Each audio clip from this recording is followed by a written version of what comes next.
We have added secure boot and password access as initial security features to our HSN radio boards. The key components of the hardware that we are using for this project are an RF transceiver and a field programmable gate array, or FPGA, which hosts our software and most of the baseband signal processing. The Xilinx FPGA that we are using includes features supporting authentication and encryption of the configuration file to provide secure booting of the device. The encryption key can either be one-time programmed or burned into the device, or stored in different on-chip memory that can be battery backed up. For our current board, shown in this demonstration, one-time programming only is supported, but in the upcoming spin of the board we will be able to support battery backed up memory, which has the advantage of being tamper resistant and possible to update. In this demonstration we will show a board that has had a key burned into it, which can boot both from a suitably encrypted configuration file and from an open configuration file, and contrast this with a board which does not have a key and so can only boot from unencrypted files. This is one way in which encryption can be used. Another possibility is to force a device to only boot from a correctly encrypted file and remove the option to boot from unencrypted files, but we will not demonstrate that feature here. We will also show password protection of an HSN node, such that a user is prevented from reconfiguring or sending commands to this or any other HSN node without first entering a correct username and password. The board without the encryption key is at the top, and the lower board has an encryption key. Now first we're going to power up both devices at the same time and watch the output of their serial ports on the two terminal windows to the right hand side of the screen. We'll notice that the unencrypted device boots slightly faster than the encrypted one. So once boot is complete, we see the LEDs in the top right hand corner of each board just adopt the in sync state, where the leftmost of those LEDs is blinking on and off once every 2 seconds.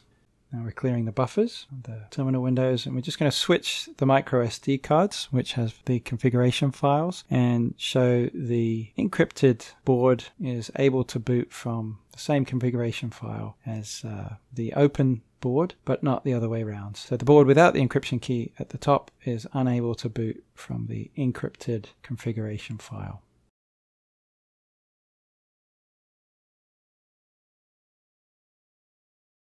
And now we're going to show password access. So we'll switch the configuration files once again. So the encrypted board with the encryption key is going to boot the encrypted file. The board with no encryption key is going to boot the open configuration file. So once the boot messages have scrolled by, we're going to try and enter a command to show the end of frame messages.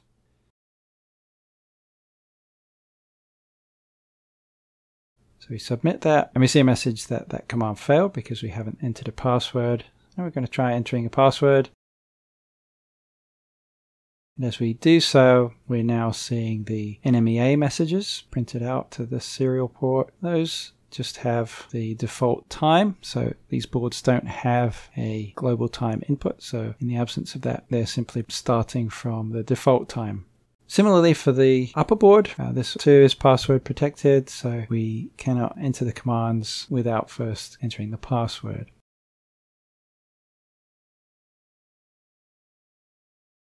So with these commands we're able to change registers, to reboot nodes, and view a lot of status information from the network.